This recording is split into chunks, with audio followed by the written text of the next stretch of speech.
Hello everyone, today we are studying electric field and its physical significance. Last video में हमने देखा था electric force. Electric force क्या होता है? जब दो चार्जेस प्रेजेंट हैं तो उनके बीच में एक फोर्स लगता है जिसे हम बोलते हैं इलेक्ट्रिक फोर्स। और आज हम देखेंगे इलेक्ट्रिक फील्ड। देखिए, दो चार्जेस प्रेजेंट हैं तो उनके बीच में लग रहा है फोर्स, इलेक्ट्रिक फोर्स। और अगर एक चार्ज हटा दिया जाए तो सिर्फ एक चार्ज वहाँ रह जाएगा। तो उस चार्ज के अराउंड क्या होगा, वो क्या करेगा, उसके अराउंड कौन सी चीज़ होगी? जब इस चीज़ की डिस्कवरी की गई तो पाया गया that every charge creates an electric field. कोई भी चार्ज प्रेजेंट है दुनिया में वो अपने अराउंड एक इलेक्ट्रिक फील्ड क्रिएट कर लेता है। इलेक्ट्रिक फील्ड एक वेक्टर क्वांटिटी है। इलेक्ट्रिक फील्ड की रेंज जो है वो इन्फिनिटी है। इलेक्ट्रिक फील्ड जो है वो इन्फिनिटी तक जा सकता है, उसकी रेंज इन्फिनिटी है। चार्ज का नेचर चाहे कोई भी हो, पॉजिटिव हो नेगेटिव हो, हर चार्ज अपने अराउंड एक फील्ड क्रिएट कर लेता है, that is known as electric field. अब देखो, इलेक्ट्रिक फील्ड के जरिए हम इलेक्ट्रिक फोर्स कैसे निकाल सकते हैं वो भी आज हम देखेंगे। अब एक चार्ज है हमारे पास प्लस क्यू, और उसने अपने अराउंड इलेक्ट्रिक फील्ड प्रोड्यूस कर ली, ठीक है। और उस चार्ज को हम कहेंगे सोर्स चार्ज। और एक चार्ज क्यू नोट हमने लिया है, उसको हम कहेंगे टेस्ट चार्ज। उसको टेस्ट चार्ज इसलिए कहा गया है क्योंकि क्यू नोट चार्ज पे हम प्लस क्यू चार्ज कितना फोर्स लगाएगा वो फाइंड करेंगे। अब आपको ये भी लग सकता है कि एक तो प्लस क्यू चार्ज अपनी इलेक्ट्रिक फील्ड प्रोड्यूस करेगा और एक क्यू नोट चार्ज अपनी इलेक्ट्रिक फील्ड प्रोड्यूस करेगा। तो एक तो प्लस क्यू फोर्स लगाएगा क्यू नोट पे और एक क्यू नोट फोर्स लगाएगा प्लस क्यू पे। लेकिन ऐसा नहीं होगा क्योंकि हमने जो चार्ज लिया है क्यू नोट वो नेग्लिजिबल है, मतलब वो अपने अराउंड कोई इलेक्ट्रिक फील्ड प्रोड्यूस नहीं करेगा। सिर्फ plus Q charge electric field produce करेगा और प्लस क्यू चार्ज ही क्यू नोट पे फोर्स लगाएगा। और क्यू नोट को हमने बोला है टेस्ट चार्ज, प्लस क्यू को बोला है सोर्स चार्ज। इनके बीच की डिस्टेंस है आर। तो इलेक्ट्रिक फील्ड का फॉर्मूला होता है K Q one by R square R cap. और फोर्स और इलेक्ट्रिक फील्ड के बीच का रिलेशन होता है force is equals to Q E. Q यहाँ पे कौन सा चार्ज है? ये है टेस्ट चार्ज। और आर कैप हमें पता है क्या होता है, R vector divided by magnitude R. ये इसकी स्केलर फॉर्म है इलेक्ट्रिक फील्ड की और ये है vector form. If both charges are same, then electric field has same direction as electric force. अगर प्लस क्यू चार्ज और क्यू नोट चार्ज इन दोनों का साइन अगर सेम है, अगर दोनों पॉजिटिव है तो इनके तो इलेक्ट्रिक फील्ड और इलेक्ट्रिक फोर्स की डायरेक्शन जो होगी वो सेम होगी। अगर एक पॉजिटिव है और एक नेगेटिव है तो दोनों की डायरेक्शन जो है वो सेम ना होकर के अपोजिट होगी। अब इसमें हम एक एग्जाम्पल देख लेते हैं। देखिए, एक ट्राइंगल है हमारे पास।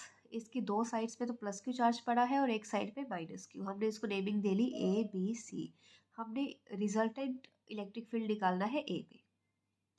देखो, जो बी पे प्लस क्यू चार्ज पड़ा है वो ए पे जो प्लस क्यू चार्ज पड़ा है उसको रिपेल करेगा, अपने से दूर भेजेगा इस डायरेक्शन में। और सी पे जो माइनस क्यू चार्ज पड़ा है वो ए पे जो प्लस क्यू चार्ज पड़ा है उसको अपनी तरफ अट्रैक्ट करेगा इस डायरेक्शन में, ठीक है। अब दो वेक्टर्स हैं, उनके बीच का रिजल्टेंट निकालना है तो फॉर्मूला आपको याद होगा। दो ए बी वैक्टर्स हैं, उसके बीच का रिजल्टेंट आप कैसे निकालते थे? A square plus b square plus two a b cos theta. अब थीटा इन दोनों के बीच का है 120, ठीक है। ये 60 आपको गिवन है तो ये पूरा 180 होता है, तो 180 minus 60 is equals to 120। So electric field सबके बीच का डिस्टेंस जो है वो आर है। तीनों साइड्स का डिस्टेंस जो तीनों साइड्स जो है वो आर है। तो जब आप electric field due to B on A निकालोगे तो वो आएगा के क्यू। देखो, इलेक्ट्रिक फील्ड ए पे आप निकाल रहे हो तो दैट विल बी के क्यू बाय आर स्क्वेयर। इसको हम बोल देते हैं ई। इलेक्ट्रिक फील्ड आप ए पे ड्यू टू बी निकाल रहे हो तो अब इलेक्ट्रिक फील्ड ए पे ड्यू टू सी निकाल रहे हो तो ये आ जाएगा k q by r square. It is again E. तो हम पूरा टर्म ना लिख के इसको सिंपली ई लिख रहे हैं। तो E square plus E square, ये ई वन है ये ई टू है। E square plus two E cos 120। और इसको जब आप सॉल्व करोगे आपको मिलेगा ई। तो तो इस तरह से आप इलेक्ट्रिक फील्ड के क्वेश्चंस सॉल्व कर सकते हो, और अगर आपको इलेक्ट्रिक फील्ड पता चल गया तो आप इलेक्ट्रिक फोर्स भी इजीली फाइंड कर सकते हो। तो नेक्स्ट इसमें है सुपरपोजिशन प्रिंसिपल।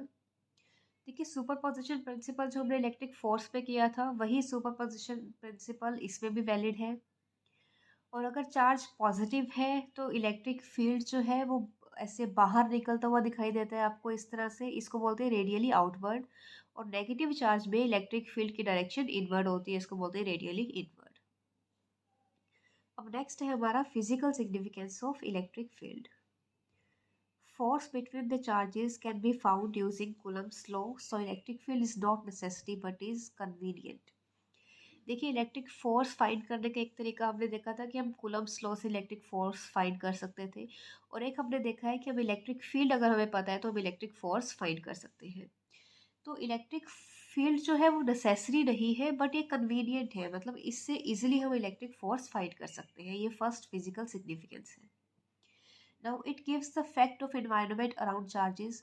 इलेक्ट्रिक फील्ड हमें ये बताता है कि चार्जेस के अराउंड का एनवायरनमेंट कैसा होगा।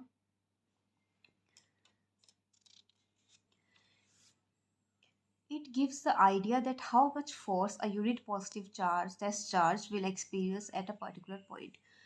और इलेक्ट्रिक फील्ड हमें ये आइडिया देता है कि किसी पॉइंट पे किसी भी चार्ज पे कितना फोर्स लग रहा है।